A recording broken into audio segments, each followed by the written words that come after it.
அதுக்கு அடுத்தது அந்த குழந்தை 3 வயசு குழந்தை.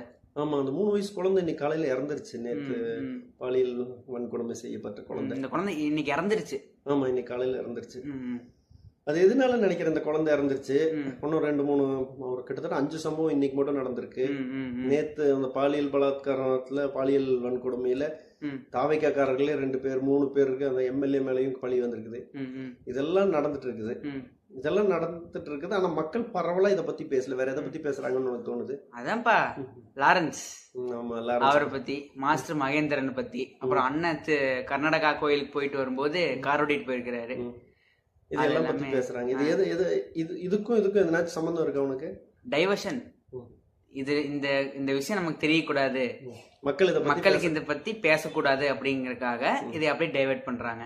அப்புறம் அண்ணன் ஒரு கப்ல ஏதோ ஜூஸ் மாதிரி வச்சுட்டு போனாரு. அது என்ன ஜூஸ்? சுக்கு காப்பியா இல்ல அரசு மருதா அப்படின்னு நமக்கு தெரியல என்னன்னு. அத பத்தி எல்லாரும் பேச ஆரம்பிக்கிறாங்க. இப்ப இது முக்கியமா? இவ்வளவு வன்கொடுமைகள் நடக்குது, பாலியல் வன்கொடுமைகள் நடக்குது. இதை பத்தி பேசணுமா ஒரு சமூகம்? இல்ல இதை பத்தி இது ரொம்ப முக்கியமா? அண்ணன் என்ன குடிச்சா என்ன, பெல்ட் போட என்ன, இவங்க அரசியலுக்கு லாரன்ஸ் அரசியலுக்கு வந்தா என்ன, மகேந்திரன் இது பண்ணா என்ன, இதெல்லாம் எவ்வளவு ஒரு மொக்கையான சமூகத்துல வாழ்றோம்னு நினைச்சாலே கொடுமையா இருக்குது.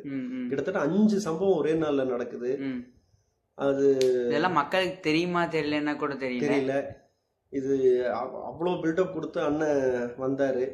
அடுத்த நிமிஷம் பெண்களுக்கான பாதுகாப்பு உறுதி செய்யப்படும், சட்ட ஒழுங்கு காப்பாற்றப்படும், சட்ட ஒழுங்கு காப்பாற்றப்படும். என்ன நடக்குதுன்னே தெரியல. இதெல்லாம் ரொம்ப கண்டிக்கத்தக்க விஷயங்கள். இதுல என்னன்னா தனி மனித ஒழுக்கம் அப்படின்னு சொன்னாலும் இது அரசாங்கத்துக்கும் பொறுப்பு இருக்குன்றது அண்ணன் உணரணும். இதெல்லாம் கொஞ்சம் அண்ணன் பார்க்கணும். இதுக்கு மேல என்ன சொல்றதுன்னு சொல்ல ரொம்ப கடுப்பா ரொம்ப காண்டா இருக்குது. சரிப்பா.